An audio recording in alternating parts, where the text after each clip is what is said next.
안방야담에 오신 여러분 환영합니다. 구독과 좋아요 눌러주세요. 오늘의 야담 시작합니다. 어르신, 무슨 일이십니까? 얼굴이 하얗게 질리셨는데요. 저 여인 말이오. 남편이 몇이었소? 글쎄요. 잘은 모르지만 소문으로는 하나, 둘, 셋. 맞습니다. 어찌하셨습니까? 아직 말할 때가 아니오. 관상가가 황급히 장터를 떠나자 사람들 사이에 낮은 소리가 번지기 시작했습니다. 한 장군이 소복 입은 여인을 멀리 가리키며 말했습니다. 저 여인 말이오. 괜히 가까이 하지 마시오. 곁에 있던 아낙네가 고개를 끄덕였습니다. 그러게 말이오. 가까이 한 사내들이 다 죽었다지 않소? 또 다른 장군이 혀를 찼습니다. 아이고, 무서운 팔자로구만. 남편이 벌써 셋이라 하오. 그 말이 떨어지자 장터의 시선이 동시에 움직였습니다. 여인이 지나갈 때마다 자리가 비었고 말소리가 낮아졌습니다. 여인은 그 시선을 느낀 듯 고개를 더 깊이 숙인 채 아무 말 없이 장터를 빠져나갔습니다. 그녀가 사라진 뒤에도 장터는 조용해지지 않았습니다. 여인 대신 소문만 남았습니다. 장터에 모인 사람들은 자연스럽게 여인의 첫째 남편 이야기를 꺼냈습니다. 한 노인이 담뱃대를 빨며 말했습니다. 첫째 남편 말이오. 그 사내는 빚을 진 놈이었지. 여기저기 돈을 빌려 쓰고는 갚지 못해 빚쟁이들에게 쫓기고 다녔다오. 곁에 있던 아낙네가 고개를 저으며 말을 이었습니다. 어느 날 장터 뒷골목에서 빚쟁이들한테 실컷 얻어맞았다지 않소? 그날 이후로는 꼼짝도 못하고 누워만 있다가 며칠 못 가 죽고 말았지요. 사람들 사이에 짧은 침묵이 흘렀습니다. 그러다 누군가 말끝을 흐리듯 덧붙였습니다. 그런데 마리오 그 과부는 그 일에 대해 한마디도 하지 않았다지요. 사람들의 시선이 잠시 허공에 머물렀습니다. 의심은 그 침묵에서 시작됐습니다. 맞소. 남편이 그렇게 갔는데도 울지도 따지지도 않았다고 하더이다. 아무 말도 안 했다니 그게 더 수상하지 않소? 사람들은 고개를 끄덕이며 수상쩍다는 표정을 지었습니다.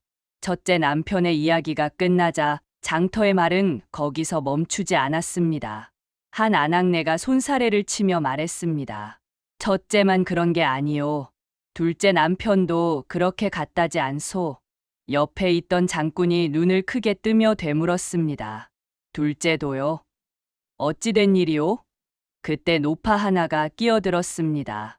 둘째는 이웃 마을의 호랍이었다 하오. 전처를 잃고 어린 아들 하나를 키우던 사내였지요. 과부를 받아준다는 것만으로도 고맙다 했다는 말도 들었소. 아낙네가 목소리를 낮췄습니다. 여인은 의부사들을 친자식처럼 돌보았다 하오.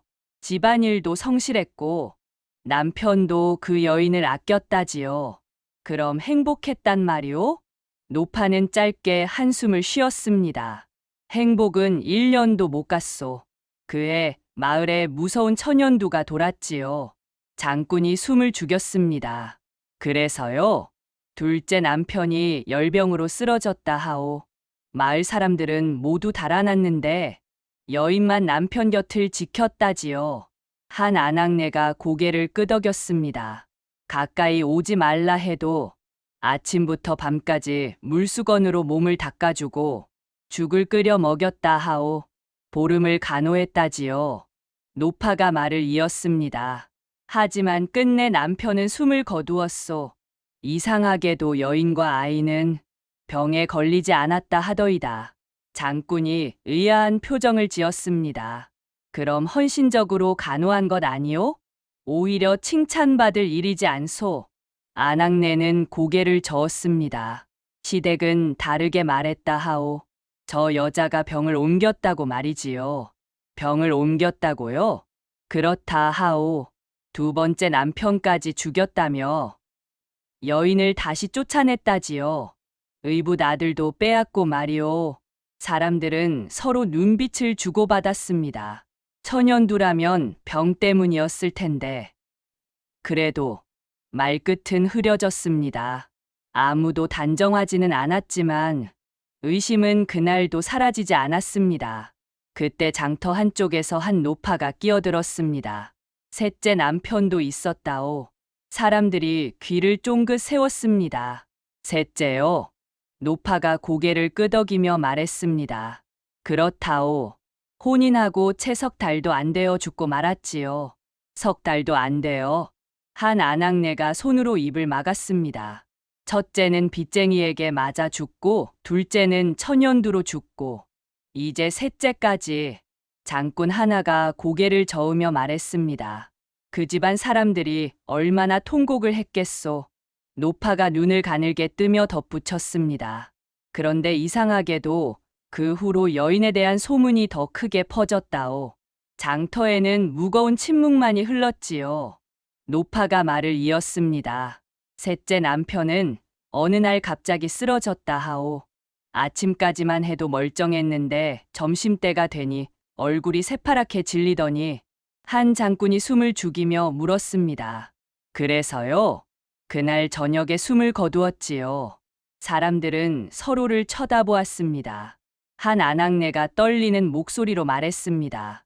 빚쟁이한테 맞은 것도 아니고 천연두에 걸린 것도 아닌데 갑자기요. 노파가 고개를 끄덕였습니다. 그렇다오. 그러니 사람들이 수상쩍게 여길 수밖에 없었지요. 그날 이후로 모든 시선이 여인에게 쏠렸다오. 장군 하나가 혀를 차며 말했습니다. 남편이 하나 둘도 아니고 셋씩이나. 이건 보통 팔자가 아니오. 사람들은 고개를 끄덕이며 여인이 사라진 방향을 바라보았습니다. 노파의 말이 끝나자 한 장군이 고개를 끄덕이며 말했습니다. 그날 장례식에 갔었는데 말이오. 형들이 여인을 보는 눈빛이 예사롭지 않더이다. 어찌 예사롭지 않았소? 장군이 목소리를 낮추며 대답했습니다. 슬픔보다는 뭐랄까 두려움이 섞여 있었다고 해야 할까요? 큰형이 마을 사람들에게 말하더이다. 동생이 관상이 셋 여인을 만나 일이 되었으니 여러분도 조심하시오라고 말이지요. 한 아낙네가 눈을 크게 떴습니다. 관상이 세다니요. 그렇다오. 그날 이후로 그 말이 온 마을에 퍼졌지요. 저 여인은 관상이 세다. 가까이 하면 죽는다고 말이오. 사람들은 서로 눈빛을 주고받았습니다. 또 다른 장군이 한숨을 쉬며 덧붙였습니다. 형들이 그렇게 말하니 사람들도 믿을 수밖에 없지 않았겠소. 그때부터 아무도 여인에게 가까이 가지 않았다오. 장터에는 여인에 대한 무서운 소문만이 남았습니다. 관상이 세다는 소문이 퍼지자 여인의 삶은 더욱 비참해졌습니다. 셋째 남편의 형들이 여인을 불렀습니다. 당신은 이제 이 집안 사람이 아니오. 당장 짐을 싸서 나가시오. 여인은 고개를 숙인 채 아무 말도 하지 못했습니다. 동생이 당신 때문에 죽었소. 우리 집안에 더는 재앙을 가져오지 마시오. 여인은 그날로 집에서 쫓겨났습니다. 가진 것이라곤 몸에 걸친 소복과 작은 보따리 하나뿐이었지요. 여인은 친정으로 향했습니다. 하지만 친정 대문은 굳게 닫혀 있었습니다. 아버지, 저예요. 문 좀 열어주세요. 한참을 기다리자 아버지의 목소리가 들려왔습니다. 돌아가거라. 내가 이 집에 들어오는 순간 우리 식구들도 재앙을 입을 게다. 아버지, 내 동생들은 이제 혼인할 나이가 되었다. 내 때문에 혼처를 구하지 못하면 어쩌려고 그러느냐. 제발 부탁이니 돌아가거라. 친정 대문은 끝내 열리지 않았습니다. 여인은 그 자리에 주저앉아 한참을 울었지요. 하지만 아무도 그녀를 거두어 주지 않았습니다. 여인은 갈 곳을 잃었습니다. 마을 사람들은 여인을 보기만 해도 고개를 돌렸고 아이들은 돌을 던지며 소리쳤습니다. 저리 가, 저리 가. 여인은 마을을 떠나 산속으로 들어갔습니다. 그곳에는 버려진 토굴 하나가 있었지요. 토굴은 좁고 습했지만 여인에게는 그곳이 유일한 안식처였습니다. 여인은 산나물을 뜯고 계곡물을 마시며 근근히 목숨을 이어갔습니다.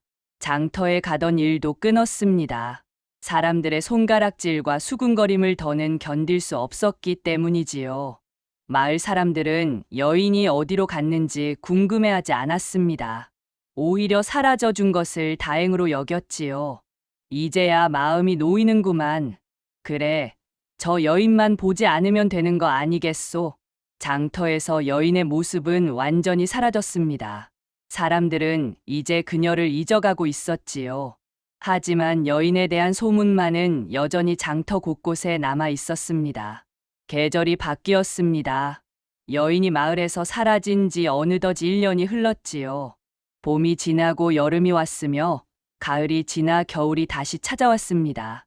마을은 아무 일도 없었다는 듯 제 모습을 되찾았습니다. 셋째 남편의 형들 또한 예전과 다름없이 살아가고 있었습니다. 큰형은 논밭을 돌아보며 올해 수확을 헤아렸고, 둘째 형은 곡간을 열어 쌓인 곡식을 셌습니다. 어느 날 저녁, 두 형제는 술상을 마주하고 앉았습니다. 큰형이 술잔을 들며 말했습니다. 이제 막내 일은 완전히 묻혔소. 둘째 형이 고개를 끄덕였습니다. 온 마을 사람들이 저 여인의 관상 탓으로 여기고 있으니 말이오. 큰형은 입꼬리를 살짝 올리며 덧붙였습니다. 막내가 받을 몫까지 우리가 나눠 가졌으니 이보다 더 잘된 일이 있겠소. 둘째 형은 술잔을 비우며 말했습니다. 아무도 의심하지 않소. 완벽하오. 두 형제는 술잔을 부딪혔습니다. 그들은 자신들의 계획이 끝까지 들키지 않았다고 믿었습니다. 막내의 죽음은 그저 불운한 혼인의 결과로 굳어져 가고 있었지요. 밤하늘에는 차가운 달빛만이 말없이 내려앉고 있었습니다.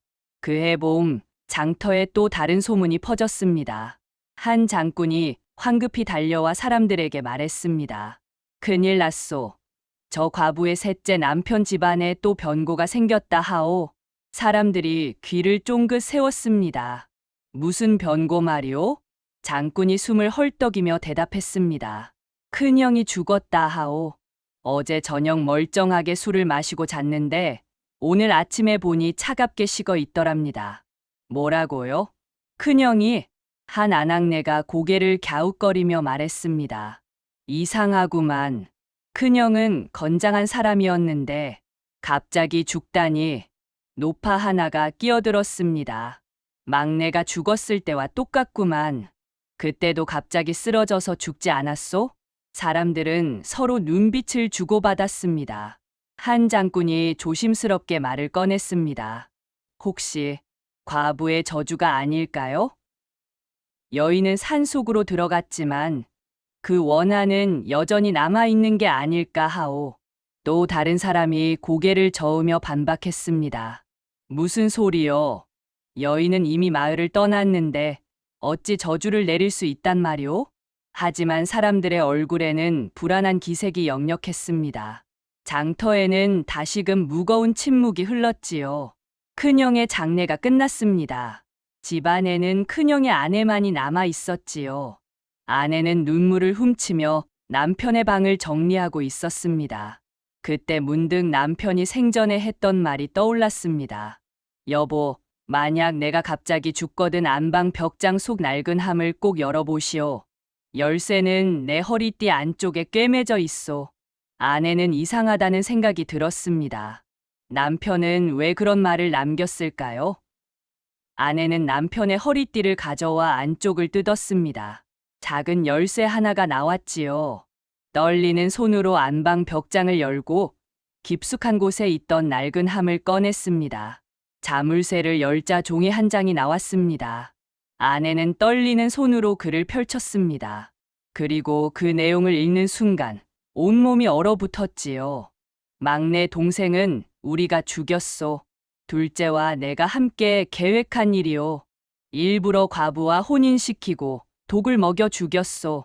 동생이 죽으면 사람들은 과부의 팔자 탓으로 여길 것이고 우리는 동생의 재산을 나눠 가질 수 있을 것이오. 하지만 이제 둘째가 나까지 죽이려 하오. 만약 내가 갑자기 죽는다면 이 글을 관아에 가져가시오. 아내의 손에서 종이가 떨어졌습니다. 남편이 피해자가 아니라 공범이었다는 사실이 그제야 분명해졌습니다. 아내는 그 글을 품에 넣고 곧장 관아로 향했습니다. 사또 앞에 무릎을 꿇고 서찰을 내밀었습니다. 사또님, 저희 남편이 죽기 전 남긴 글이옵니다. 부디 읽어 주시옵소서. 사또는 글을 펼쳤습니다. 한 줄, 또 한 줄. 읽을수록 사또의 얼굴은 점점 굳어졌습니다. 이 글이 정말 내 남편의 필체가 맞느냐? 그렇사옵니다. 제가 가장 잘 압니다. 사또는 잠시 침묵하다가 관졸들에게 명했습니다. 당장 둘째를 잡아오너라. 그리고 그 집을 샅샅이 뒤져라. 관졸들이 둘째의 집으로 달려갔고 잠시 후 둘째는 관아 마당에 끌려와 무릎을 꿇었습니다. 사또가 차갑게 물었습니다. 형이 남긴 글이다. 내가 막내를 도구로 죽였다는데 사실이냐? 둘째의 얼굴은 순식간에 새하얗게 질렸습니다. 아, 아닙니다. 그때 관졸 하나가 황급히 뛰어들어왔습니다. 사또님, 외양간 벽 틈에서 이것을 찾았사옵니다. 작은 항아리 하나가 마당에 내려놓였습니다. 사또는 의원을 불렀습니다. 이것이 무엇인지 살펴보시오. 의원은 뚜껑을 열고 냄새를 맡더니 고개를 끄덕였습니다. 비상이옵니다. 조금씩 타면 사람을 죽이는 맹독이옵니다. 사또가 둘째를 노려보았습니다. 아직도 부인하겠느냐? 사또 앞에 끌려온 둘째 형은 끝까지 고개를 저었습니다. 소인은 모르는 일이옵니다. 막내는 병약했고 형님 또한 그저 운이 다했을 뿐이옵니다. 사또는 아무 말 없이 손짓했습니다. 관졸 하나가 앞으로 나와 외양간 벽 틈에서 찾아낸 항아리를 바닥에 내려놓았습니다. 항아리가 깨지며 검붉은 가루가 흩어졌습니다.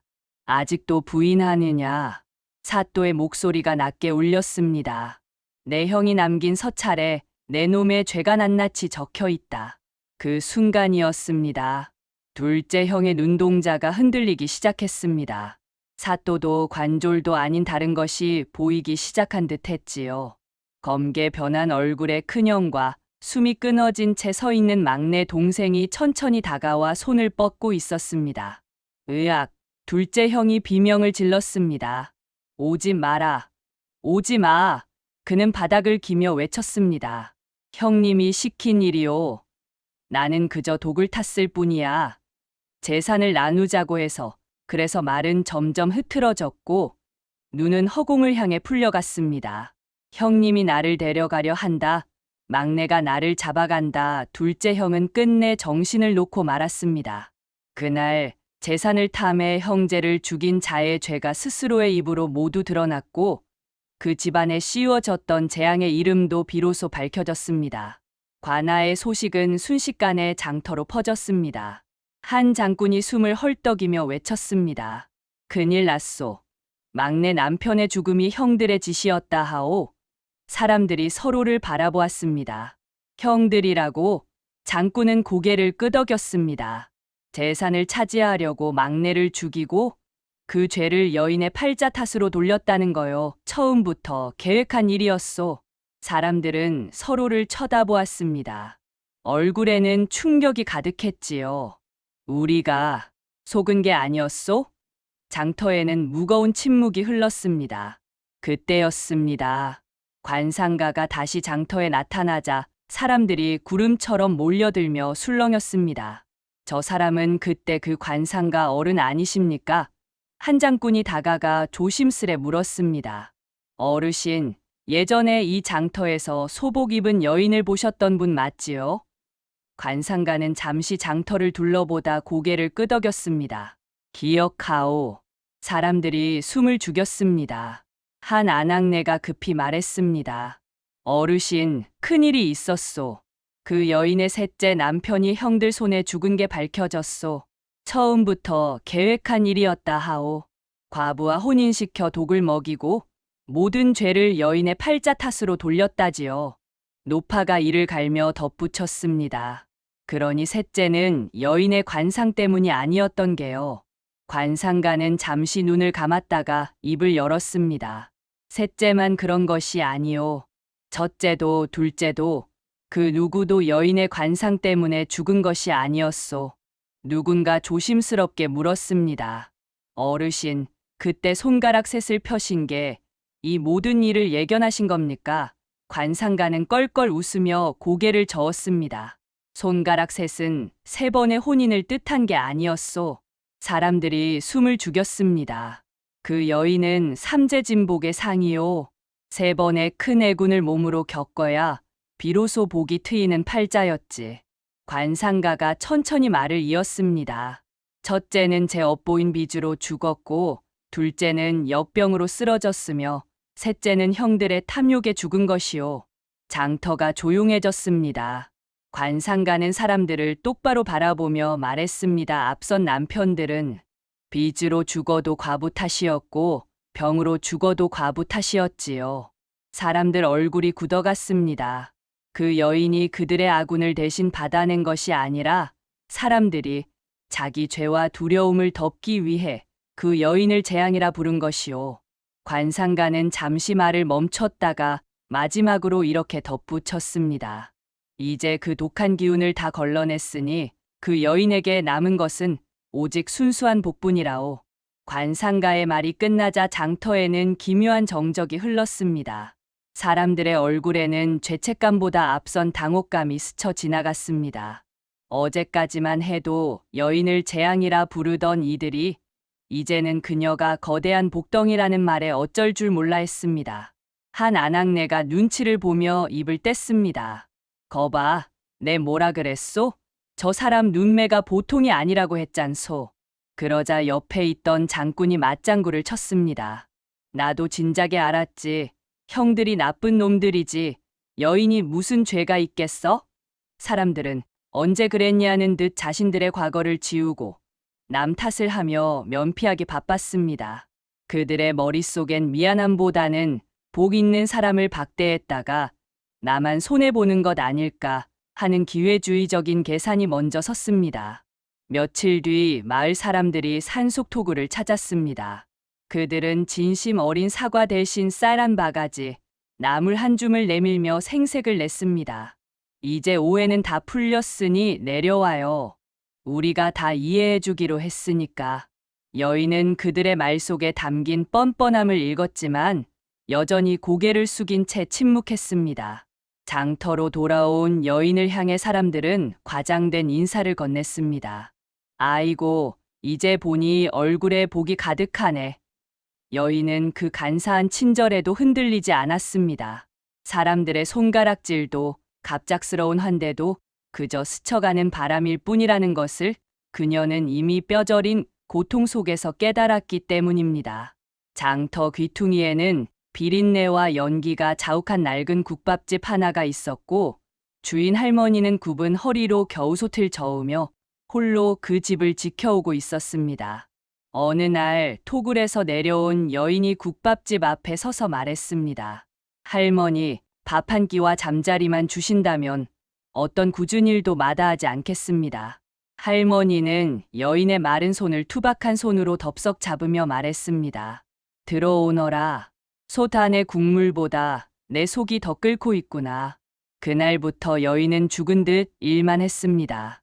손이 터져 피가 나도 찬물에 물을 씻었고 장터 사람들이 가식적인 인사를 건네며 국밥을 찾을 때도 그저 묵묵히 그릇만 날랐지요. 며칠이 지나자 국밥집에는 사람들이 하나둘 모이기 시작했습니다. 국밥 한 그릇 주시오. 맛있게 먹겠소. 수고하시오. 여인은 말없이 고개만 숙였습니다. 어느 날 밤, 비가 부슬부슬 내리던 날이었습니다. 장사를 마치고 마주 앉은 자리에서 할머니는 여인의 몽그라진 손등을 쓰다듬으며 조용히 입을 열었습니다. 얘야, 사실 나는 내 첫째 남편에게 전 재산을 떼었던 사람 중 하나란다. 여인은 사색이 되어 손을 빼려 했지만 할머니의 손귀는 단단했습니다. 놀라지 마라. 내가 수년 전 밤마다 남몰래 남의 집 빨래를 하고 굳은 일을 하며 번 돈을 내 집 문틈에 조금씩 밀어 넣던 걸 나는 다 보고 있었단다. 할머니는 잠시 말을 고른 뒤 이렇게 덧붙였습니다. 내 남편은 사기꾼이었을지 몰라도 그 빚을 대신 갚으려던 내 눈망울은 거짓이 아니었지. 그녀는 품속에서 때 묻은 낡은 장부 한 권을 꺼내 아궁이 속으로 던져버렸습니다. 사람들은 내 관상이 새서 남편들이 죽었다고들 했지. 아니다. 너는 그 모진 빚과 남편들의 아군을 내 몸으로 다 받아내면서도 끝내 책임을 다하려던 귀한 사람이었다. 불길이 장부를 집어삼키는 동안 할머니는 마지막으로 말했습니다. 내가 아니었으면 내 억울한 마음을 누가 알아줬겠느냐. 그 말에 여인은 생전 처음으로 소리 내어 울음을 터뜨렸습니다. 다음 날 아침 국밥집은 유난히 붐볐습니다. 그 모습을 바라보던 할머니는 처음으로 미소를 지었습니다. 손님이 늘었구려. 내 덕분이다. 그 말에 여인의 손이 잠시 멈췄고 국밥집의 연기는 그날도 조용히 장터 위로 피어올랐습니다. 그해 가을 장터에 큰 상단 하나가 들어왔습니다. 전국을 떠돌며 물건을 떼는 상단이었지요. 그중 한 사내가 국밥집 문을 밀고 들어왔습니다. 국밥 한 그릇 주시오. 여인은 아무 말 없이 뜨끈한 국밥을 내놓았습니다. 사내는 국밥을 먹다 문득 여인을 바라보았습니다. 얼굴에는 세월이 내려앉아 있었지만 눈빛만은 탁하지 않았지요. 사내가 할머니에게 낮게 물었습니다. 저 부인은 이 집 식구요? 할머니는 잠시 여인을 바라보다 조용히 말했습니다. 갈데 없던 사람이요. 사내는 더 묻지 않았습니다. 그는 그날 이후 며칠 동안 장터에 머물며 매일 국밥집을 찾았습니다. 여인과 사내는 많은 말을 나누지 않았습니다. 그저 밥을 먹고 고개를 끄덕이고 각자의 자리에 돌아갔지요. 어느 날 사내가 말했습니다. 나도 집에 사람이 하나 없소. 아내는 병으로 떠났고 아들은 어미 손을 잊은 지 오래요. 여인은 아무 말도 하지 않았습니다. 다만 국밥을 조금 더 뜨겁게 데웠을 뿐이지요. 상단이 떠나는 날 사내가 자리에서 일어서며 말했습니다. 다음에 이 장터에 다시 오겠소. 그는 약속도 기약도 남기지 않았습니다. 여인은 고개를 숙여 인사했습니다. 사내가 떠난 뒤 할머니는 여인을 바라보며 아무 말 없이 미소만 지었습니다. 그해 가을 국밥집에는 이상하게도 손님이 끊이지 않았습니다. 이듬해 봄 상단이 다시 장터에 나타났습니다. 사내는 이번에도 국밥집을 찾았고 여인은 여전히 그곳에서 조용히 일하고 있었습니다. 한 해가 지났소. 그동안 편안히 지내셨소? 여인은 조용히 고개를 끄덕였습니다. 사내는 며칠을 머물며 매일 국밥집을 찾았습니다. 서두르지 않았고 여인에게 아무것도 묻지 않았지요. 떠나기 전날 밤 사내가 조용히 말을 꺼냈습니다. 부인, 나와 함께 길을 가주겠소. 여인은 한동안 아무 말이 없었습니다. 저는 함께하는 삶이 두렵습니다. 사내가 잠시 바라보다가 말했습니다. 솔직한 마음을 보았소. 그것이면 충분하오. 여인의 눈이 흔들렸습니다. 아들이 하나 있소. 어미 손길이 필요한 아이지요. 그리고 나도 혼자가 아닌 삶을 살고 싶소. 여인은 고개를 떨구었습니다. 그때 할머니가 여인의 어깨에 손을 얹었습니다. 받아들이거라. 이제 내가 행복해질 차례다. 여인의 눈에 눈물이 맺혔습니다. 며칠 뒤 두 사람은 간소하게 혼례를 올렸습니다. 북도 없고 피리도 없었지만 국밥집 솥에서는 따뜻한 국물이 끓고 있었습니다. 장터 사람들이 몇몇 와서 축하해 주었고 할머니는 잔치상을 차려 주었지요. 여인은 상단 남자와 함께 새로운 마을로 떠났습니다. 떠나기 전 여인이 할머니에게 깊이 절을 올렸습니다. 할머니, 은혜 잊지 않겠습니다. 할머니가 여인의 손을 꼭 잡았습니다. 잘 가거라. 이번엔 행복하게 살아라. 여인은 사내와 함께 새로운 마을에 자리 잡았습니다. 사내의 아들은 처음엔 낯을 가렸지만 여인의 따뜻한 보살핌에 차츰 마음을 열었지요.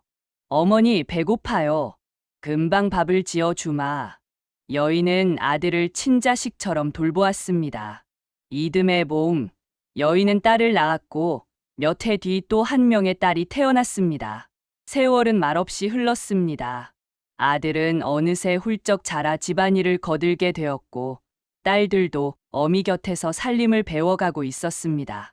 그 무렵부터 집안에 작은 변화들이 하나둘 생기기 시작했습니다. 어느 날 사내가 물건을 떼러 나서며 말했습니다. 이번엔 명주가 귀하다 하더이다. 여인은 잠시 생각하더니 조용히 말했습니다. 이번엔 무명이 나을 듯합니다. 사내는 이유를 묻지 않고 그 말대로 했지요. 그해 명주는 값이 떨어졌고 무명은 금세 동이 났습니다. 또 한 번은 사내가 먼 길을 나서려던 날이었습니다. 여인은 새벽에 잠을 깨더니 괜히 마음이 놓이지 않았습니다.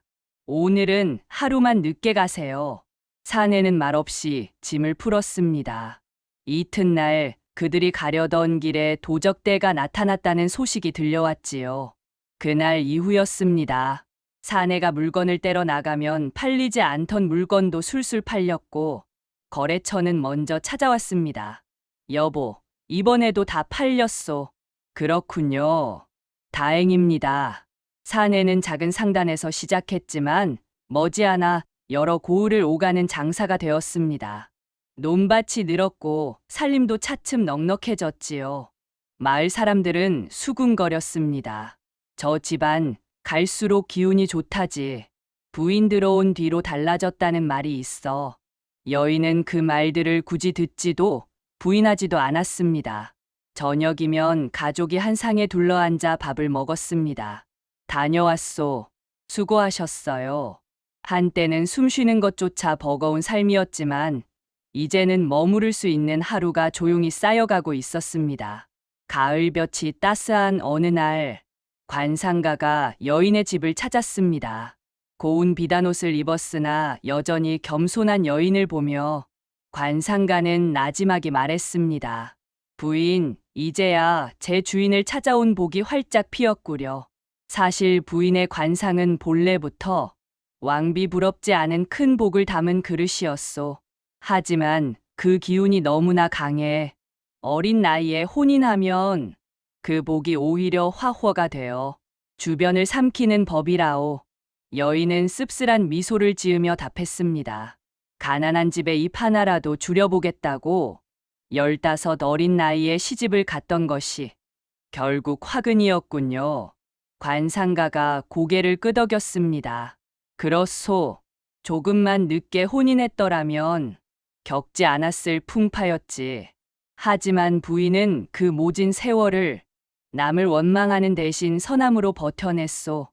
그 고통의 시간들이 부인의 그릇을 키웠고 이제는 어떤 큰 복이 들어와도 넘치지 않게 된 것이오. 결국 관상을 완성한 것은 부인의 심상신상이었소. 관상가가 떠난 뒤 여인은 장터를 거닐었습니다. 예전에 자신에게 돌을 던졌던 아이들에게 웃으며 엿을 건네고 침을 뱉던 안악들에게도 먼저 따뜻한 인사를 건넸습니다. 장터 사람들은 이제 그녀를 피하는 대신 복덩이 여인의 옷자락이라도 스쳐 그 기운을 나눠 가질 수 있기를 간절히 바랐습니다. 가장 어두운 밤을 견뎌낸 꽃이 가장 향기롭듯 여인의 얼굴에는 세월이 빚어낸 진정한 아름다움이 머물고 있었습니다. 오늘 이야기가 여러분 마음에 잠시라도 위로가 되었으면 좋겠습니다. 남들의 시선보다 더 중요한 건 어떤 상황에서도 꺾이지 않는 여러분의 귀한 마음입니다. 여러분의 앞날에도 여인이 맞이한 봄날 같은 복이 가득하시길 진심으로 기원합니다. 이야기가 마음에 남으셨다면 구독과 좋아요로 함께해 주셔도 좋겠습니다. 여러분의 응원이 더 좋은 이야기를 만드는 큰 힘이 됩니다. 시청해 주셔서 감사합니다.